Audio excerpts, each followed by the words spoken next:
Sebuah legenda Danau Kalimutu. Di tengah-tengah keindahan alam Nusa Tenggara Timur, berdiri megah sebuah gunung yang dikenal dengan nama Gunung Kelimutu. Gunung ini bukanlah gunung biasa, karena di puncaknya terdapat 3 danau kawah dengan warna yang berbeda-beda. Nama Kelimutu sendiri memiliki arti yang mendalam. Dalam bahasa lokal, Keli berarti gunung dan mutu berarti mendidih. Jadi, Kelimutu dapat diartikan sebagai gunung mendidih. Nama ini mencerminkan fenomena alam yang terjadi di gunung ini, di mana air di dalam ketiga danau kawahnya seringkali tampak seperti mendidih. Gunung Kelimutu dan 3 danau kawahnya telah menjadi bagian penting dari kehidupan masyarakat setempat. Mereka percaya bahwa gunung dan danau-danau tersebut adalah tempat tinggal roh-roh leluhur mereka. Oleh karena itu, Gunung Kelimutu dan 3 danau kawahnya dihormati dan dijaga dengan baik oleh masyarakat setempat. Di puncak Gunung Kelimutu, terdapat 3 danau kawah yang masing-masing memiliki warna yang unik dan berbeda. Ketiga danau ini dikenal dengan nama Tiu Atabupu, Tiu Atapolo, dan Tiu Nuamui Koufai. Tiu Atabupu, atau Danau Orang Tua, memiliki air berwarna biru yang tenang dan damai, mencerminkan kebijaksanaan dan kedamaian yang biasanya dimiliki oleh orang tua. Warna biru yang mendalam dari danau ini seringkali membuat pengunjung merasa tenang dan damai. Tiu Atapolo, atau Danau Sihir, memiliki air berwarna merah yang mencerminkan kekuatan dan energi. Warna merah ini seringkali dihubungkan dengan sihir dan kekuatan gaib, mencerminkan kepercayaan masyarakat setempat tentang adanya kekuatan gaib di Gunung Kelimutu. Tiu Nuamui Koufai, atau Danau Muda-Mudi, memiliki air berwarna hijau yang mencerminkan kehidupan dan harapan.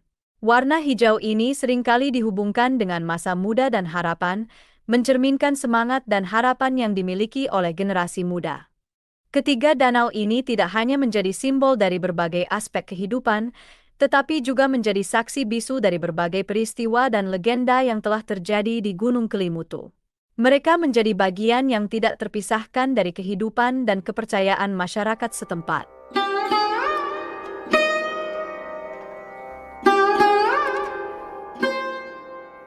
Konon, di zaman dahulu kala, di puncak Gunung Kelimutu, terdapat sebuah kerajaan yang diperintah oleh seorang ratu yang bijaksana dan adil bernama Konde Ratu. Kerajaan ini bukanlah kerajaan biasa, karena penduduknya bukanlah manusia biasa, melainkan roh-roh leluhur yang telah meninggal. Konde Ratu dikenal sebagai seorang pemimpin yang bijaksana dan penyayang. Dia selalu berusaha untuk menjaga kesejahteraan rakyatnya dan memastikan bahwa mereka hidup dalam kedamaian dan harmoni. Konde Ratu sangat dihormati dan dicintai oleh rakyatnya.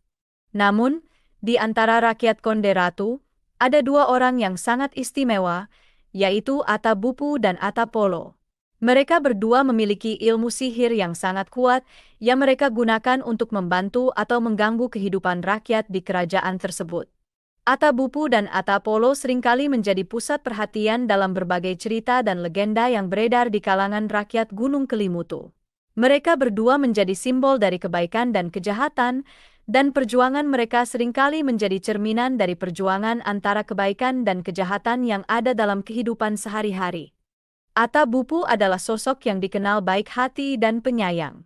Dia selalu menggunakan ilmu sihirnya untuk melindungi dan membantu orang lain.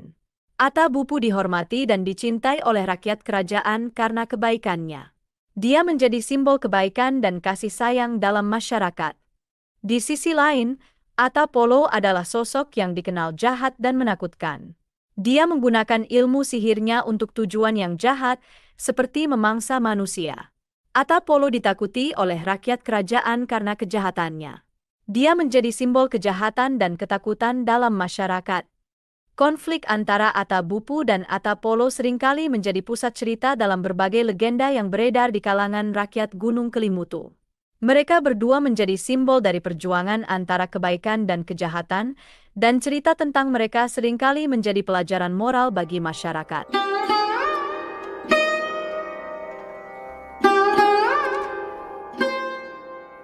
Suatu hari, sebuah peristiwa tak terduga terjadi di kerajaan Konde Ratu. Sepasang anak yatim piatu, yang dikenal sebagai Ana dan Kalo, datang ke kerajaan tersebut. Mereka adalah anak-anak yang kehilangan orang tua mereka dan mencari tempat untuk tinggal. Mereka mendengar tentang kebaikan Atabupu dan memutuskan untuk menemui dia. Dengan mata yang penuh harapan, mereka meminta Atabupu untuk melindungi mereka dari bahaya yang mungkin mereka hadapi.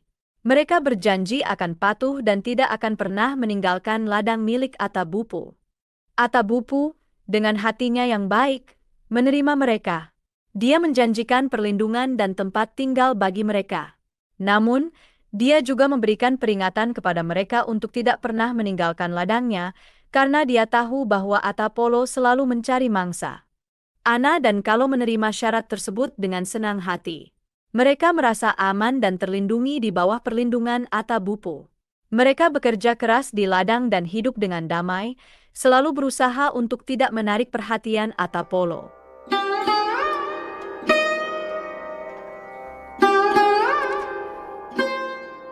Pada suatu hari yang damai, ladang Atabupu, tempat yang biasanya penuh dengan ketenangan dan kedamaian, tiba-tiba terganggu oleh kedatangan Atapolo.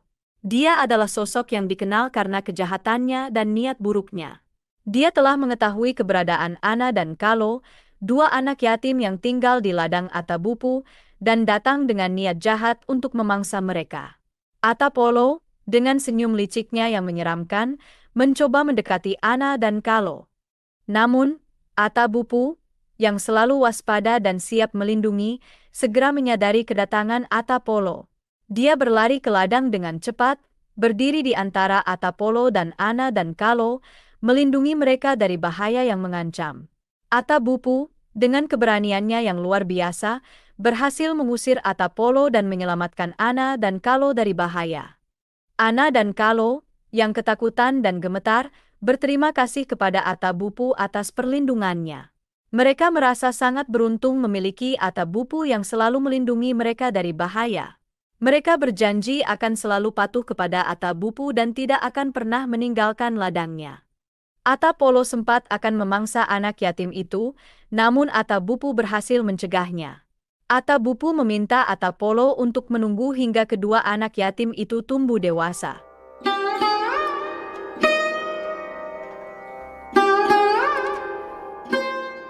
Akhirnya, setelah beberapa tahun berlalu dan kedua anak yatim itu tumbuh dewasa menjadi Kofai dan Nuamuri, Atapolo datang kembali untuk menagih janjinya.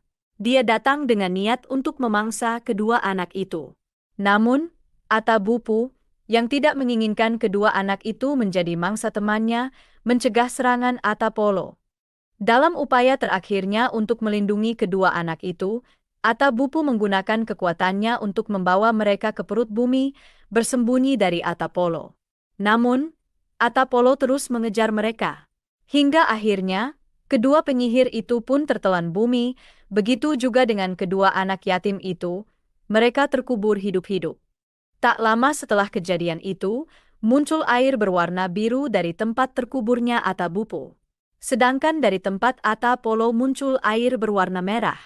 Dan air berwarna hijau muncul dari tempat terkuburnya kedua anak yatim tersebut.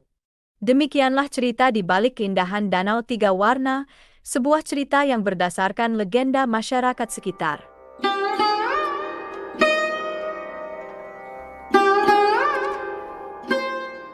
Di puncak Gunung Kelimutu, tiga danau kawah dengan warna yang berbeda menjadi saksi bisu dari berbagai peristiwa dan legenda. Namun, ada satu fenomena yang selalu menarik perhatian, yaitu perubahan warna air di danau-danau tersebut. Warna air di ketiga danau itu sering berubah-ubah, mencerminkan perubahan yang terjadi di dalam gunung. Pada tahun 1997, warna air di danau-danau tersebut berubah menjadi merah hati dan hijau botol, menciptakan pemandangan yang sangat indah dan mempesona. Namun, perubahan warna air di danau-danau tersebut tidak berhenti di situ. Pada tahun 2002, warna airnya berubah lagi menjadi hijau pupus dan merah marun. Perubahan warna ini menambah keunikan dan keindahan Danau Kelimutu, membuatnya semakin menarik bagi para wisatawan. Perubahan warna air di danau-danau tersebut menjadi simbol dari perubahan dan dinamika kehidupan. Seperti air di danau yang selalu berubah warna, kehidupan juga selalu penuh dengan perubahan dan dinamika. Dan seperti Danau Kelimutu yang tetap indah meski warnanya berubah, kita juga harus tetap tegar dan bersemangat meski menghadapi perubahan dalam hidup. Keindahan Danau Kelimutu mulai mendapatkan pengakuan dunia setelah seorang penulis bernama Ye Bouman menuliskan tentangnya dalam karyanya. Dalam tulisannya, Bouman menggambarkan keindahan dan keunikan Danau Kelimutu dengan kata-kata yang begitu indah dan menawan. Sejak saat itu, Danau Kelimutu mulai mendapatkan perhatian dari wisatawan asing. Mereka datang dari berbagai penjuru dunia untuk melihat langsung keindahan dan keunikan Danau Kelimutu. Mereka terpesona oleh warna-warna air danau yang berubah-ubah dan legenda-legenda yang menyertainya. Pengakuan dunia ini bukan hanya meningkatkan popularitas Danau Kelimutu, tetapi juga membantu meningkatkan perekonomian lokal. Wisatawan yang datang tidak hanya mengunjungi Danau Kelimutu, tetapi juga mengunjungi tempat-tempat wisata lainnya di sekitarnya, membeli oleh-oleh, dan mencicipi kuliner lokal.